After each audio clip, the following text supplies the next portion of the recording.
Hello my dear learners, welcome to IAS sure short. मेरा नाम है मयूरी भागवानी और आज की डेट है 15 नवंबर। तो 15 नवंबर के जितने भी इम्पोर्टेंट करंट अफेयर्स हैं, जितनी भी इम्पोर्टेंट न्यूज़ है, इन सभी को एनालाइज करेंगे, चाहे फिर वो द हिंदू की न्यूज़ हो या इंडियन एक्सप्रेस की। यहाँ पे आपको दोनों ही तरह की न्यूज़ का एनालिसिस मिलेगा with the proper comprehensive understanding of the background too. Okay, तो शुरुआत करते हैं आज के डेली न्यूज़पेपर एनालिसिस की। आज का डीएनए, आज का डेली न्यूज़ एनालिसिस शुरू करें उससे पहले बता दूं कि आप हमसे इन सभी मीडियम्स के थ्रू कनेक्ट कर सकते हो। ये हमारा चैनल है, टेलीग्राम चैनल, इसे ज़रूर से ज्वाइन कर लेना क्योंकि पीडीएफ जो है ना वो यहीं पे अवेल करवाती हूँ मैं। ओके, इसके अलावा मेल, ट्विटर, इंस्टाग्राम और वेबसाइट के थ्रू भी आप हमसे कनेक्ट कर सकते हो। बात करते हैं आगे। देखो, सिर्फ 195 डेज बचे हैं हमारी प्रीलिम्स में, तो कोशिश करो कि अपने सारे डिस्ट्रैक्शंस को भूल कर अपना 100% दे सको। और जब मैं कहती हूँ 100% दे सको, तो 100% देने का मतलब ये है, 100% अपना फोकस देने का मतलब ये है कि आपका फोकस सिर्फ एक चीज के ऊपर होना चाहिए। अपनी जान झोंक दो, ठीक है, लेकिन आपको इस ड्रीम से पीछे नहीं हटना है।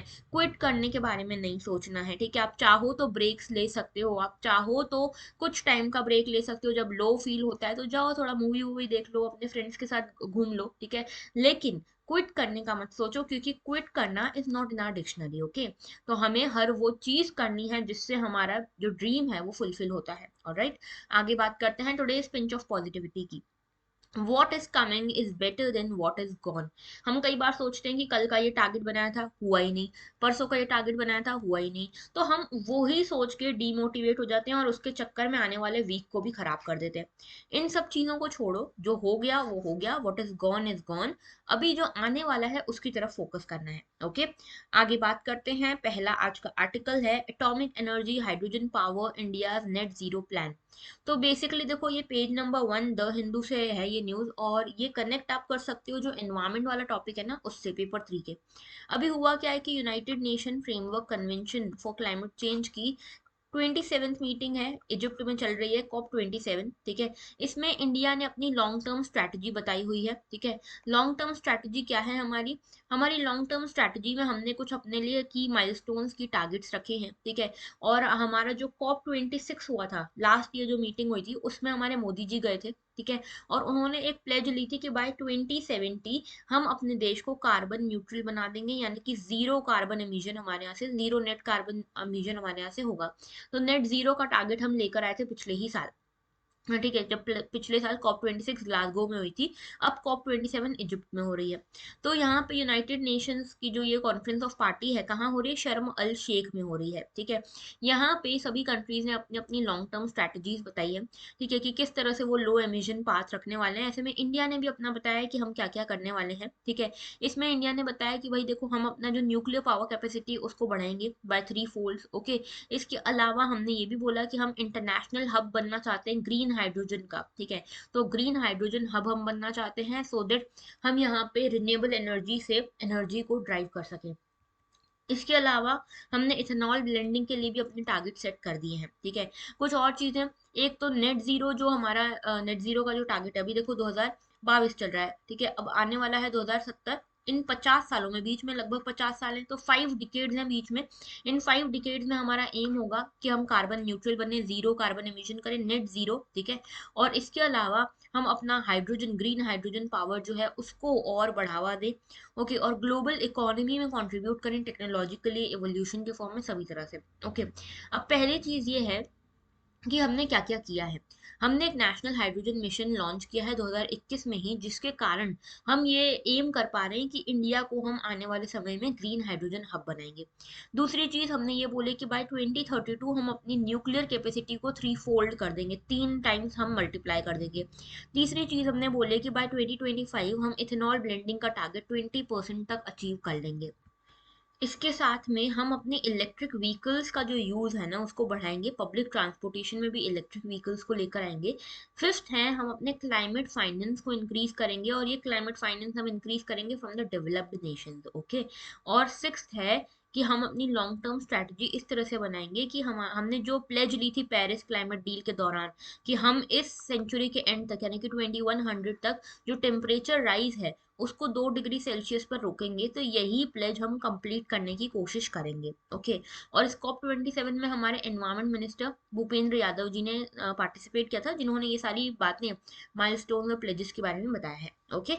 अब देखो आगे बात करते हैं। जब पिछले साल मोदी जी गए थे इस COP26 में, यूनाइटेड नेशन फ्रेमवर्क कन्वेंशन और क्लाइमेट चेंज की ही 26वीं मीटिंग थी, COP26 था, कॉन्फ्रेंस ऑफ पार्टी 26। तब हमारे मोदी जी 5 प्लेजेस लेकर आए थे, यानी कि पंच प्रण या पंचामृत आप इसको बोलोगे, पंचामृत टारगेट सेट करके आए थे। ये पंचामृत टारगेट क्या थे? पहला टारगेट था कि हम बाय 2030 नॉन फॉसिल एनर्जी का कैपेसिटी को 500 गीगावाट तक कर देंगे। सेकेंड था कि इंडिया जो है अपनी 50% एनर्जी कैपेसिटी को रिन्यूएबल एनर्जी के थ्रू कंप्लीट करेगा। तीसरा था कि बाय 2030 हम 1 बिलियन टन कार्बन एमिशन को कम करेंगे।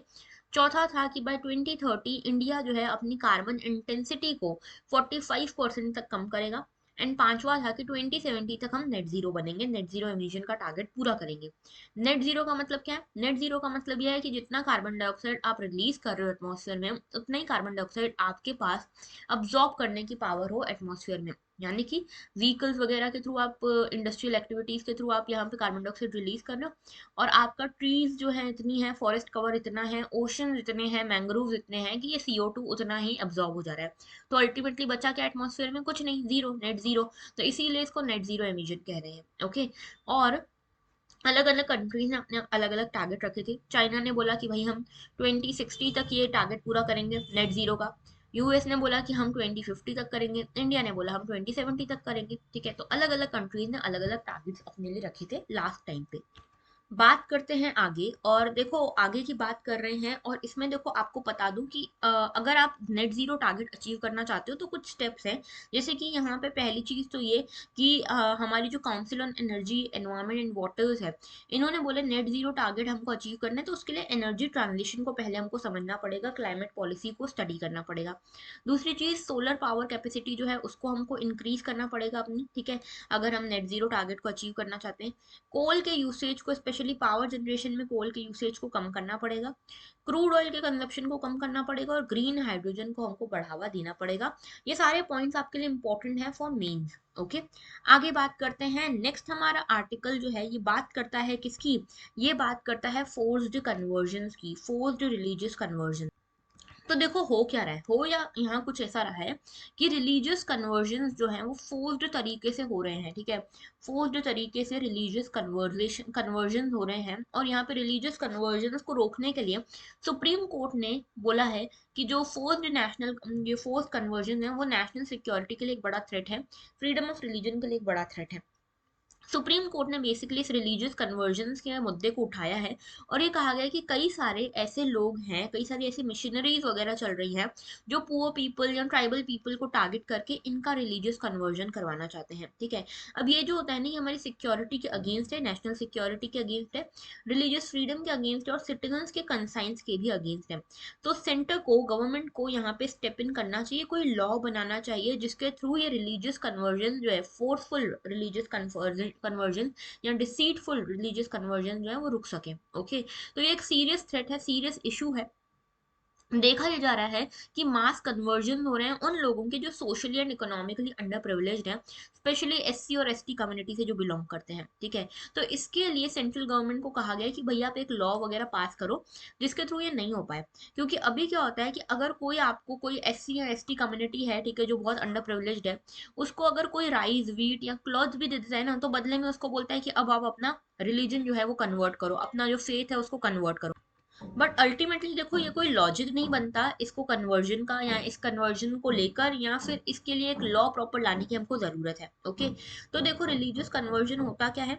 जब कोई भी इंडिविजुअल का रिलीजन जबरदस्ती उसके उसके जो मन है उसके अवेयरनेस के बिना चेंज किया जाए उसका रिलीजन, उसको बोलते हैं forced religious conversion. Okay, religious conversion का बेसिक मीनिंग है कि आप किसी पर्सन का रिलीजन चेंज करवा रहे हो, कंसाइंस उसका है इन्वॉल्व, कंसाइंस चेंज करवा रहे हो, बिलीफ विजडम ये सब चेंज करवा रहे हो। ओके, कॉन्स्टिट्यूशनल स्टेटस की बात करें तो हमारा कॉन्स्टिट्यूशन में आर्टिकल 25 मेंशन्ड है। आर्टिकल 25 ये कहता है कि हर इंडिविजुअल, हर सिटीजन को ये राइट है कि वो अपना right to freedom of religion choose कर सके। Okay, article 25 freedom of conscience देता है, freedom to profess practice and propagate religion भी देता है। ठीक है, और आर्टिकल 25 में ये कहीं भी मेंशन नहीं है कि आप अपने रिलीजन के प्रोपोगेशन में किसी का जबरदस्ती रिलीजियस कन्वर्जन कर दो। तो ये राइट टू कन्वर्जन जो है ये कहीं पर भी इन्वॉल्व नहीं है आर्टिकल 25 में। सुप्रीम कोर्ट ने भी ये जजमेंट आया था, एक रेव स्टैनिलॉस एंड मध्य प्रदेश गवर्नमेंट, इनका एक केस था। ठीक है, और इसमें 1977 के ये जजमेंट जो वर्डिक्ट आया उसमें ये बोला गया कि फंडामेंटल राइट जो है to practice and propagate religion, इसमें राइट टू कन्वर्ट नहीं आता।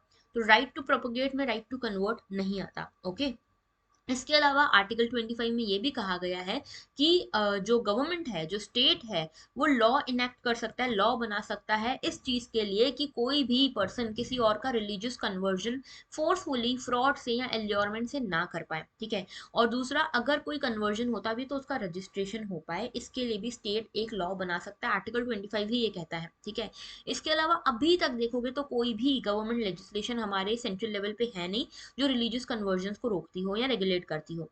1954 से लेके अब तक कई बार प्राइवेट मेंबर बिल्स आई हैं इन रिलीजियस कन्वर्जन्स को रोकने के लिए, लेकिन अभी तक कोई भी प्रॉपरली असेंट किसी को नहीं मिला, कोई भी अभी लॉ नहीं बना है। ठीक है, इसके साथ में देखो यूनियन लॉ मिनिस्ट्री ने 2015 में बोला था कि पार्लियामेंट जो है, पार्लियामेंट के पास ये लेजिस्लेटिव अथॉरिटी नहीं है कि वो एंटी कन्वर्जन लेजिस्लेशन ला सके।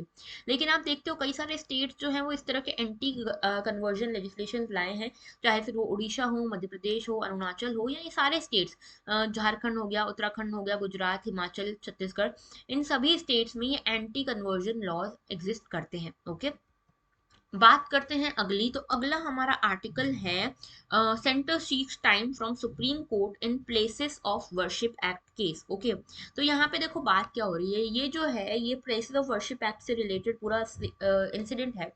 हुआ ये है, प्लेसेस ऑफ वर्शिप एक्ट क्या कहता है पहले तो ये समझते हैं। ठीक है, तो देखो प्लेसेस ऑफ वर्शिप एक्ट जो है 1991 का एक्ट है, लाया गया था नरसिम्हा राव गवर्नमेंट के थ्रू 1991 में। इस टाइम पे क्या हो रहा था, विश्व हिंदू परिषद का एक कैंपेन चल रहा था। ठीक है, जिसमें बाबरी मस्जिद जो है अयोध्या में, उसके ऊपर कंट्रोल चाहती थी हिंदू कम्युनिटी। वैसे ज्ञानवापी मॉस्क के ऊपर भी यही इशू चल रहा था वाराणसी में। ठीक है, मथुरा में शाही ईदगाह के ऊपर भी यही इशू चल रहा था। तो बहुत ज्यादा कियोस सा एग्जिस्ट कर रहा था और देखा जा रहा था कि जो हिंदू स्ट्रिंजेंट कम्युनिटीज हैं या हिंदू स्ट्रिंजेंट ग्रुप्स हैं, वो चाह रहे हैं कि जो मुस्लिम फिगर्स हैं, मुस्लिम स्कल्पचर्स हैं, मुस्लिम आर्किटेक्चर है, वो हिंदू आर्किटेक्चर माना जाए। और उनके पीछे उनके कुछ लॉजिक्स थे, कुछ फेथ की बातें थी, बहुत सारी चीजें थी। ठीक है, we will not go into this thing, लेकिन आपको समझना ये कि बहुत सारे ऐसे अटैक्स हो रहे थे हिंदू आर्किटेक्चर के ऊपर, हिंदू प्लेसेस के ऊपर, प्लेसेस ऑफ वर्शिप के ऊपर, और मुस्लिम प्लेसेस ऑफ वर्शिप के ऊपर भी। ठीक है, तो यहाँ पे इसीलिए ये एक्ट लाया गया, प्लेसेस ऑफ वर्शिप एक्ट, जिसमें ये कहा गया कि जो भी यहाँ पे प्लेसेस ऑफ वर्शिप है, ठीक है, जो भी प्लेसेस ऑफ वर्शिप हैं, वो 1947 जब आज़ादी का दिन था हमारा, 1947 पे जिस तरह से एग्जिस्ट करे थे वैसे ही एग्जिस्ट करेंगे। यानी कि 15 अगस्त 1947 को अगर कोई प्लेस, ये ए प्लेस अगर मस्जिद के फॉर्म में थी, मॉस्क के फॉर्म में थी, तो ये मॉस्क के फॉर्म में ही रहेगी। अगर टेम्पल के फॉर्म में थी, मंदिर के फॉर्म में थी, तो ये मंदिर के फॉर्म में ही रहेगी। तो basically places of worship act ने ये कहा कि जो भी प्लेस ऑफ वर्शिप है 1947 अगस्त 15 को वो जिस फॉर्म में थी उसी डिनोमिनेशनल कैरेक्टर में वो रहेगी, उसको चेंज नहीं कर सकते। इसमें बाबरी मस्जिद को बैर किया गया था, यानी कि इसके अलावा बाकी सबकी बात हो रही थी। ओके, अब देखो यहाँ पे इसके अगेंस्ट पीआईएल दायर हुई। ओके, और पीआईएल में ये कहा गया कि उस टाइम पे जो सेंट्रल गवर्नमेंट थी उन्होंने ये आर्बिट्ररी और इरेशनल सा एक एक्ट पास किया है, जो कि रेट्रोस्पेक्टिव तरीके से पास किया गया है। यानी कि अभी भी आप यही बोलोगे कि अगस्त 15 को जो 1947 को जो कैरेक्टर था वही रहेगा। ओके, रेट्रोस्पेक्टिव यानी कि पीछे जाके, टाइम में पीछे जाके। अब इनका कहना ये है, पीआईएल जिन्होंने दायर करी उनका कहना ये है कि भाई 1947 क्यों रखा फिर आपने टाइमलाइन? अगर रखना ही था तो वो टाइम रखते जब मोहम्मद गोरी हमारे देश में आए थे, और मोहम्मद गोरी ने पृथ्वीराज चौहान को हराया था। ठीक है, तो यानी कि 1192 एडी की बात कर रही हैं। अगर रखना ही है आपको टाइम तो 1192 एडी रखो, क्योंकि इसी के बाद जो मोहम्मद गोरी थे उन्होंने बहुत सारे टेम्पल्स को कन्वर्ट कर दिया था मॉस्क में या इस्लामिक आर्किटेक्चर में। तो पीआईएल दायर करने वाले जो लोग हैं उनका कहना ये है कि अगर रखना ही है टाइमलाइन तो ये रखो, 1947 क्यों रखी आपने? तो इस तरह की कई सारी पीआईएल यहाँ पे दायर की जा रही थी, इसीलिए ये पूरा जो आर्टिकल है वो न्यूज में है। यहाँ पे सीजीआई जो है हमारे, उन्होंने जो बेंच को लीड करते हुए ये कहा है कि भाई यूनियन गवर्नमेंट जो है वो इसका जवाब दे। क्या टाइम आपने मांगा था, आपने जो टाइम मांगा था कि प्लेसेस ऑफ वर्शिप एक्ट की वैलिडिटी के ऊपर आप जवाब दोगे, तो उसका जवाब आपको देना है। ठीक है, तो डिटेल्ड कंसल्टेशन की जरूरत है, और 1947 का जो टाइमलाइन हमने रखा हुआ है उसके ऊपर भी आपको जवाब देना है। ओके, तो ये पूरा अभी मामला है। सिंटर ने सिर्फ ये बोला है कि हमें थोड़ा टाइम की जरूरत है, सुप्रीम कोर्ट से बोला है इस पूरे एक्ट के बारे में बातचीत करने के लिए। ठीक है, तो देखो प्लेसेस ऑफ वर्शिप एक्ट कहता क्या है? कहता ये है कि यहाँ पे कोई भी ऐसा एक्ट जो किसी प्लेस ऑफ वर्शिप को कन्वर्ट करना चाहता है, और ये प्लेस ऑफ वर्शिप जो थी 1947 15 अगस्त को जैसी थी, उसमें से उसका कैरेक्टर, उसका डिनोमिनेशन अगर आप कन्वर्ट करना चाहते हो तो ये नहीं हो सकता, दिस इज प्रोहिबिटेड। ओके, और अगर आप करते हो तो फिर उसके लिए अकॉर्डिंगली पेनल्टीज है। इसमें कुछ एग्जेम्पन है, जैसे अयोध्या की जो डिस्प्यूटेड साइट है, ठीक है, उसके ऊपर यहाँ पे एग्जेम्पन दिया गया है। साथ में वो साइट जो इस एक्ट के थ्रू कन्वर्ट होती है, इस एक्ट के थ्रू कवर होती हैं, ancient monuments and archaeological sites and remains act 1958। और दूसरी चीज ये कि ऐसी साइट्स जो कि जिनके ऊपर की इस एक्ट के आने से पहले से ही कोई ना कोई प्रोसीडिंग्स चल रही है, कोई डिस्प्यूट चल रहा है, तो इन साइट्स को इसके अंतर्गत नहीं लाया जाएगा, प्लेसेस ऑफ वर्शिप एक्ट के अंतर्गत नहीं लाया जाएगा। बाकी सारी जो साइट्स हैं, प्लेसेस ऑफ वर्शिप हैं, वो इस एक्ट के अंतर्गत कवर की जाएंगी। इसमें कुछ प्रोविजन है। सेक्शन 3 ये बोलता है कि जो भी प्लेस ऑफ वर्शिप है, उसका जो भी रिलीजियस डिनोमिनेशन है, उसको आप कन्वर्ट नहीं कर सकते, चेंज नहीं कर सकते। सेक्शन 4 ये बोलता है कि जैसा जो भी प्लेस ऑफ वर्शिप 15 अगस्त 1947 को था, वैसा ही वो एग्जिस्ट करेगा आने वाले टाइम में भी। ओके, अब बात करते हैं नेक्स्ट आर्टिकल की। तो देखो बेसिकली मैं ये समझाना चाह रही थी कि 1947 का क्या टाइमलाइन है, और ये जो पूरा प्लेसेस ऑफ वर्शिप एक्ट है 1991 का, वो क्या कहता क्या है। ओके, ऑलराइट, आगे बात करते हैं नेक्स्ट इशू की, जो बात कर रहा है यूपी फार्मर्स की। तो बात हो रही है यहाँ पे शुगर केन की और शुगर केन के प्राइजेस की।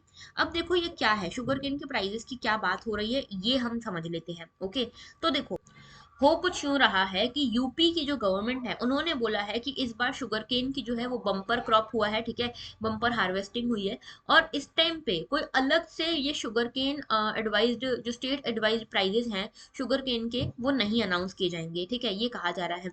तो बेसिकली इससे जो फार्मर हैं बड़े परेशान है, बड़े अपसेट है। तो ये क्या है बेसिकली, पूरा मुद्दा क्या है समझते हैं। तो देखो इसको आप जीएस पेपर 2 से भी कनेक्ट कर सकते हो, गवर्नमेंट पॉलिसी से, और इसको आप एग्रीकल्चर वाले टॉपिक से ज्यादा कनेक्ट कर सकते हो जो जीएस पेपर 3 का है। ठीक है, ऑलराइट, तो देखो यहाँ पे शुगर केन प्राइजेस की क्या बात हो रही है। अभी आपको पता होगा एमएसपी के बारे में, मिनिमम सपोर्ट, तो मिनिमम सपोर्ट प्राइस के बारे में आपने सुना होगा। क्या होता है ये एमएसपी? यानी कि मान लो कोई ये फील्ड है, ठीक है, ये फील्ड है किसी फार्मर की, और ये फार्मर मान लो कोई क्रॉप उगाता है, फॉर एग्जांपल कॉटन। अभी कॉटन उगाने के लिए इन्होंने 100 रुपीज स्पेंड करे हैं फार्मर ने। ठीक है, अब कुछ भी रीजन से जब कॉटन हार्वेस्ट करी तो इसका मार्केट प्राइस जो चल रहा था वो बहुत कम, 80 रुपीज 90 रुपीज चल रहा था। तो अगर 80 90 रुपीज में फार्मर बेचेगा तो ऐसे में तो क्या होगा, इसको नुकसान हो जाएगा फार्मर को। तो इसीलिए गवर्नमेंट ने बोला कि भाई हम तुमको एक गारंटीड प्राइस देंगे। गारंटीड प्राइस जो होगा, जो भी इनपुट कॉस्ट रहेगा उसका 1.5 टाइम, यानी कि तुमको 150 रुपीज हम देंगे, कॉटन हमको बेचो। ठीक है, तो 150 रुपीज अगर फार्मर को मिल रहे हैं गवर्नमेंट की साइड से, तो फिर फार्मर गवर्नमेंट को सीधे भेज सकता है। ये जो मिनिमम प्राइस गवर्नमेंट ने डिसाइड किया, इसको हम बोलते हैं एमएसपी। ओके, इसको कहते हैं एमएसपी। तो बेसिकली ये जो 80 90 रुपीज मिल रहे थे ना फार्मर को, वो नाटक नहीं रहेगा कि हमको नुकसान करके बेचना पड़ रहा है। क्यों? क्योंकि गवर्नमेंट ने एमएसपी बनाया हुआ है। इसी एमएसपी को हम अलग अलग 23 22 क्रॉप्स के लिए एमएसपी होता है, लेकिन शुगर केन के लिए होता है FRP. Fair and remunerative prices, ठीक है। इसमें क्या होता है कि सेंटर और स्टेट दोनों ही शुगर केन प्राइजेस को डिटरमाइन करता है, लेकिन सेंटर जो है वो एफआरपी देता है, जैसे एमएसपी वैसे ही एफआरपी है। एफआरपी यानी कि एक गारंटीड प्राइस है कि इतना तो आपको मिलेगा ही मिलेगा। इसको रिकमेंड करते हैं सीएफसीपी यानी कि commission for agriculture cost and prices, ये इसको रिकमेंड करती है, और इसको अनाउंस किया जाता है bye cabinet committee on economic affairs. याद रखना ये क्वेश्चन पूछा जा चुका है यूपीएससी में कि एमएसपी और एफआरपी दोनों के लिए इसको अनाउंस कौन करता है कि कितना होगा एफआरपी या एमएसपी, इसको अनाउंस करता है cabinet committee on economic affairs, लेकिन रिकमेंडेशन करने का काम है सीएसीपी का, ठीक है। अच्छा, ऐसे ही स्टेट एडवाइज्ड प्राइजेस होते हैं जो कि स्टेट जो है वो अनाउंस करती है। तो स्टेट जो होगा, स्टेट अनाउंस करते हैं, जैसे सेंटर है वो एफआरपी अनाउंस कर रहा है, fair and remunerative prices announce कर रहा है, और स्टेट जो है वो अनाउंस करता है state adjustive prices, state advised prices, okay. ये स्टेट एडवाइज्ड प्राइसेस जो होते हैं ये एफआरपी से ज्यादा होते हैं, ओके, जनरली। ऑलराइट, तो अभी एफआरपी क्या है? FRP sugar cane control order 1966 act के थ्रू फिक्स किया गया था। इसमें कहा जाता है कि जो मिनिमम प्राइस शुगर मिल्स को सपोज है कि शुगर मिल्स को इतना प्राइस तो मिलेगा ही शुगर केन उगाने के लिए, ये जो है ये शुगर केन बेसिकली, ये बेसिकली फार्मर्स हैं, फार्मर्स ने शुगर केन उगाई, ठीक है, मान लो 100 रुपए में फार्मर्स ने शुगर केन उगाई, तो सेंटर ने ये अनाउंस कर दिया कि भाई सेंटर जो है वो यहाँ पे फार्मर्स को कम से कम एफआरपी जितना अमाउंट तो पे करेगा ही, और जो शुगर मिल्स भी हैं वो भी उनको कम से कम इतना अमाउंट तो पे करेंगी ही फार्मर्स को, कितना? एफआरपी जितना, हो सकता है 150 रुपीज हो सकता है 160 रुपीज हो, जितना भी डिसाइड हुआ है फिक्स हुआ है, ओके। अच्छा, स्टेट जो है वो अपना स्टेट अग्रीड प्राइजेस या स्टेट एडवाइज प्राइजेस लगाता है जो कि जनरली एफआरपी से ज्यादा होते हैं, ओके। आगे बात करते हैं, तो देखो फैक्टर्स क्या है एफआरपी डिसाइड करने के। पहला फैक्टर तो ये है कि जो शुगर केन कंट्रोल ऑर्डर है 1966 का, उसमें अमेंडमेंट करके फैक्टर्स ऐड हुए थे। पहला है कॉस्ट कितना है, कॉस्ट ऑफ प्रोडक्शन कितना है। दूसरा, रिटर्न कितना मिल रहा है ग्रोवर्स को, ठीक है, अल्टरनेटिव क्रॉप से कितना रिटर्न मिल रहा है। शुगर की अवेलेबिलिटी क्या है, कंजप्शन प्राइस क्या है। इसके साथ कौन सा प्राइस है, किस प्राइस पे शुगर जो है वो प्रोड्यूस हो रही है शुगर केन से। शुगर की रिकवरी कैसे हो रही है शुगर केन से, ठीक है। इसके अलावा realisation made from the sale of by products, तो जो भी बाय प्रोडक्ट्स हो रहे हैं शुगर केन के, जैसे मोलासेस हो गया, बैगेज हो गया, ये सब भी बिकते हैं, तो इनसे भी कुछ ना कुछ अमाउंट आएगा शुगर केन प्रोड्यूसर्स को, वो कितना है। रीजनेबल मार्जिन जो भी होंगे, इन सभी को प्रॉफिट और रिस्क वगैरह को मेजर करते हुए, ये सभी चीजों को मेजर करते हुए एफआरपी अनाउंस की जाती है by the central government, okay. Okay, MSP की बात करें, एमएसपी फॉर शुगर, तो देखो यहाँ पे शुगर केन जो है ना, शुगर केन, इसके लिए है एफआरपी, ठीक है, और जो शुगर है, ठीक है, जो शुगर है इसके लिए है एमएसपी। तो शुगर की एमएसपी क्या होगी, वो होगी मार्केट ड्रिवन और डिमांड और सप्लाई पे ड्रिवन होगी, ठीक है, कि कितना डिमांड है कितना सप्लाई है उस हिसाब से एमएसपी रहेगी। फार्मर्स के इंटरेस्ट को प्रोटेक्ट करने के लिए होता है, और एमएसपी जो है शुगर की, वो इस पे भी डिपेंड करती है कि शुगर केन की एफआरपी कितनी है, ठीक है, फेयर एंड रेम्यूनरेटिव प्राइसेस कितनी है, और किस तरह से फार्मर्स का जो लॉस है हम कम कर सकते हैं, फार्मर्स का जो प्रॉफिट है उसको बढ़ा सकते हैं, ओके। ऑलराइट, नेक्स्ट हमारा इशू है project to track small fishing vessels now makes progress. तो बेसिकली देखो यहाँ पे ये बात हो रही है कि किस तरह से हम जो है वो स्मॉल फिशिंग फिशिंग वेसल्स को ट्रैक कर पा रहे हैं, ठीक है। अभी क्या होता है, हमारे हमने कुछ दिन पहले ही अभी डिस्कस किया था कि इंडियन ओशन रीजन में कई सारी छोटी छोटी वेसल्स हैं, कुछ चाइनीज वेसल्स हैं, कुछ यूरोपियन वेसल्स हैं जो अपने अपने हिसाब से घूम रही हैं, जो उनके पास राइट्स नहीं है फिर भी, ठीक है। तो ऐसे कई सारी वेसल्स होती हैं छोटी छोटी जो इंडियन ओशन रीजन में घूमती रहती है, which is not very good for India security, क्योंकि आपको याद होगा जो 26/11 का अटैक हुआ था इंडिया में, मुंबई में, वो भी कहाँ से हुआ था, मरीन रूट से आया था वो, ठीक है, ओशन के रूट से आया था, पूरा उसका अरेंजमेंट ओशन के रूट से हुआ था, और उसको हम डिटेक्ट नहीं कर पाए थे। तो यहाँ पे एक कोस्टल एक्सरसाइज यूज करी गई थी, कोस्टल एक्सरसाइज स्टार्ट की गई थी, जिसका नाम था सी विजिल। ये सी विजिल हमने 26/11 के अटैक के बाद ही शुरू करी, तो इसके बारे में पूरा आर्टिकल है। तो सी विजिल एक्सरसाइज अभी बेसिकली शुरू हुई है, और ये सी विजिल एक्सरसाइज के थ्रू क्या होगा, छोटी मोटी जो भी वेसल्स होती है ना उनको ट्रैक किया जाएगा। पूरा का पूरा हमारा कोस्ट लाइन यानी कि 7,516 किलोमीटर की जो कोस्ट लाइन है, जितना भी एक्सक्लूसिव इकोनॉमिक जोन है, उसको हम यहाँ पे कवर करेंगे और चेक करेंगे कहाँ पे क्या एक्टिविटी हो रही है, विजिलेंस पूरी तरह से रखेंगे। एम यही है कि जैसे 26/11 का अटैक हुआ था, हमको पता नहीं लग पाया था, तो कोस्टल डिफेंस हमारा जो है वो मैकेनिज्म अच्छा रहे, एफिशिएंसी बेस्ड रहे, ओके। इसके अलावा रियलिस्टिक असेसमेंट हम कर पाए जो भी स्ट्रेंथ या वीकनेसेस हैं उनकी, मॉक ड्रिल्स कर पाए, सिमुलेशन कर पाए टेरर अटैक्स का, ओके। तो ये है सी विजिल एक्सरसाइज जो कोस्टल डिफेंस एक्सरसाइज है, ओके। और इसी के साथ कई सारी कोस्टल सी मेजर्स भी लिए जा रहे हैं, ओके। अभी देखो ये भी पता चल रहा है कि कई कई सारे ऐसे फिशरमैन हैं, कुछ ट्रांसपोंडर्स हैं जो घूमते रहते हैं यहाँ पे अननोटिफाइड तरीके से, उनको भी रोकना है। इसके अलावा एक यहाँ पे याद रखना, ऑनलाइन एक सिस्टम चालू किया गया है जिसका नाम है real craft. Real craft, okay. ये रियल क्राफ्ट का मतलब है registration and licensing of fishing craft.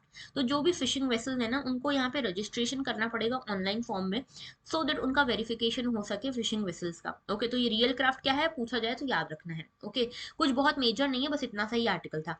Next article आता है हमारा, this article talks about tribal schools. Okay, तो बेसिकली ट्राइबल स्कूल्स क्यों बिल्ड नहीं हो पा रहे, क्या हर्डल्स आ रहे हैं, इसकी बात की जा रही है इसमें।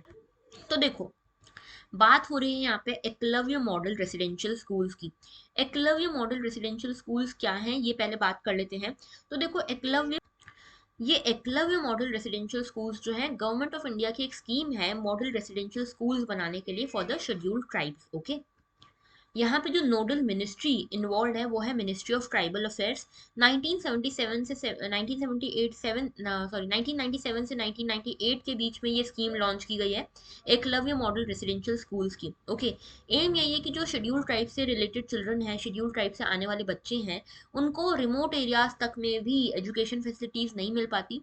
तो जो भी बच्चे एजुकेशन अच्छा लेना चाहते हैं, क्वालिटी एजुकेशन लेना चाहते हैं और बहुत दूर से आते हैं, उनके लिए रेसिडेंशियल स्कूल्स बनाए जा सके, उनको भी higher and professional educational courses में यहाँ पे अपॉर्चुनिटीज मिल सके। ठीक है, तो अकेडमिक एजुकेशन पे तो ध्यान दे ही रहे हैं, साथ में ऑलराउंड डेवलपमेंट पे भी ध्यान दे रहे हैं स्टूडेंट्स। टारगेट ये है कि हर ब्लॉक में कम से कम, जो वो सारे ब्लॉक्स जहाँ पे 50% से ज्यादा पॉपुलेशन एसटी पॉपुलेशन है, या फिर जहाँ पे 20,000 लोग रहते हैं, ट्राइबल पीपल रहते हैं, वहां पे एक ना एक एकलव्य मॉडल रेसिडेंशियल स्कूल होना चाहिए। ओके, सिग्निफिकेंस ये है कि इसको नवोदयन विद्यालय जो है, या फिर जो जवाहर नवोदय विद्यालय हैं, उनके हिसाब से उनके अलाइनमेंट में डेवलप किया जा सके, आर्ट एंड कल्चर प्रिजर्व किया जा सके, कल्चर प्रिजर्व किया जा सके ये शेड्यूल ट्राइब्स का, और साथ में स्किल डेवलपमेंट भी हो सके। ओके, तो बेसिकली आप देखोगे इंडियन ट्राइब्स का थोड़ा डिस्ट्रीब्यूशन देख लो, तो देख रहे हो जो येलो वाला पोर्शन यहाँ पे भील्स रहते हैं, ठीक है, ये जो है वो धोडिया रहते हैं, संथाल रहते हैं, तो ये जो चेंचूज हैं, ठीक है, ये सारे अलग अलग ट्राइब्स हैं जो आप देख सकते हो, ठीक है, कि कहाँ पे कौन सी ट्राइब रहती है। नाउ आते हैं वापस आर्टिकल के ऊपर। तो देखो, आर्टिकल में ये बताया गया है कि हमारे जो मोदी जी हैं, मोदी जी की जो गवर्नमेंट है, उन्होंने बेसिकली ये बोला है कि 740 एकलव्य रेसिडेंशियल स्कूल्स जो हैं वो हमने बनाए हैं या बनाने वाले हैं। ठीक है, तो हर स्कूल जो बनेगा सब डिस्ट्रिक्ट में बनेगा जहाँ पे कम से कम 20,000 शेड्यूल ट्राइब पॉपुलेशन हो, या फिर जो टोटल पॉपुलेशन है उसका 50% हिस्सा शेड्यूल ट्राइब से बिलोंग करता हो।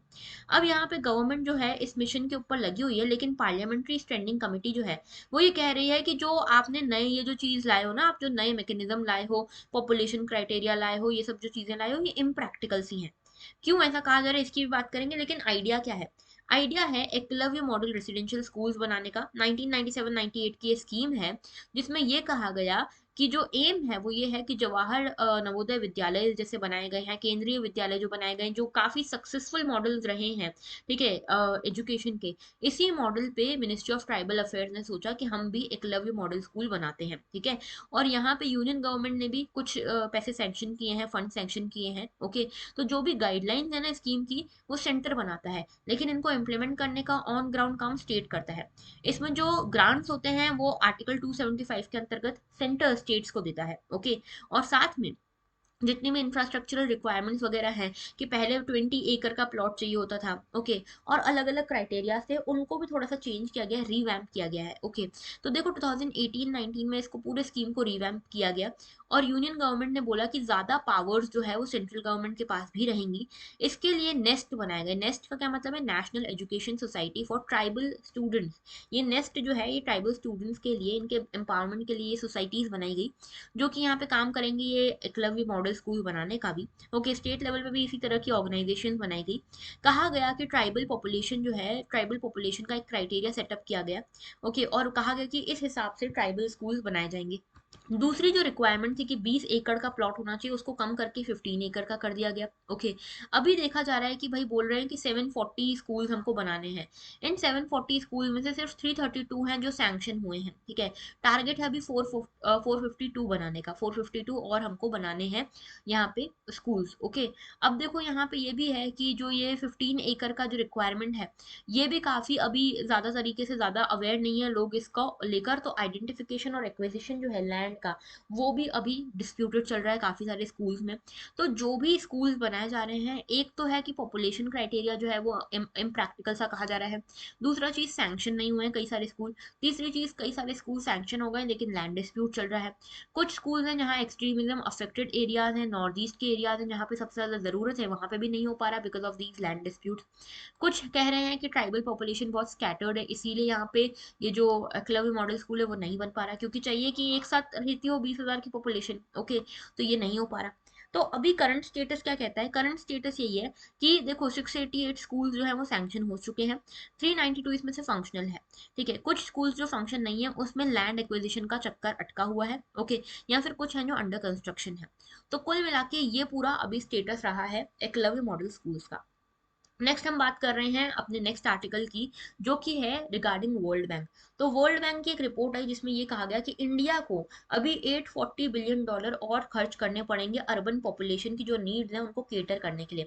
तो पेपर 3 इकोनॉमी से और जीएस पेपर 1 अर्बनाइजेशन वाला जो टॉपिक है सोसाइटी वाला, उससे आप इसको कनेक्ट कर सकते हो। ओके, तो देखो बेसिकली आर्टिकल ये कहता है, वर्ल्ड बैंक की जो रिपोर्ट आई है वो ये कहती है कि इंडिया में अर्बन पॉपुलेशन बहुत तेजी से ग्रो कर रही है, ठीक है, और सिटी इंफ्रास्ट्रक्चर भी बहुत तेजी से ग्रो करना चाहिए जो कि नहीं कर रहा। तो इसके लिए आपको 400% ज्यादा से अपनी जो स्पेंडिंग है वो बढ़ाने की जरूरत है।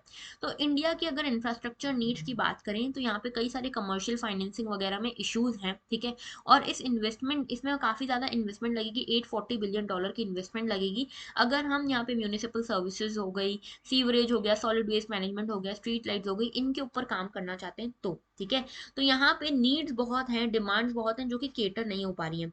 अभी एक इशू ये भी है कि कोई भी कमर्शियल यहाँ पे इन्वेस्टमेंट कर नहीं रहा, कोई भी प्राइवेट सेक्टर इसमें इन्वेस्टमेंट कर नहीं रहा, ठीक है। जो भी हो रही है इन्वेस्टमेंट गवर्नमेंट की साइड से ही हो रही है। और ये ट्रेंड भी देखा जा रहा है कि कहीं पे सेंटर ही इन्वेस्ट कर रहा है, स्टेट कुछ इन्वेस्ट नहीं कर रहा, कहीं पे स्टेट इन्वेस्ट कर रहा है। और ज्यादा रिसोर्सेज भी नहीं है, ठीक है, ज्यादा रिसोर्सेज भी नहीं है ये फंडिंग के, क्योंकि वैसे क्या होता है कि जो प्रॉपर्टी टैक्स होता है उससे आ जाती है फंडिंग म्यूनिसिपल कॉर्पोरेशन वगैरह की। अगर आप देखोगे इंडिया में, तो इंडिया में ये जो प्रॉपर्टी टैक्स से फंडिंग आ रही है दैट इज 0.15% ऑफ जीडीपी, ठीक है।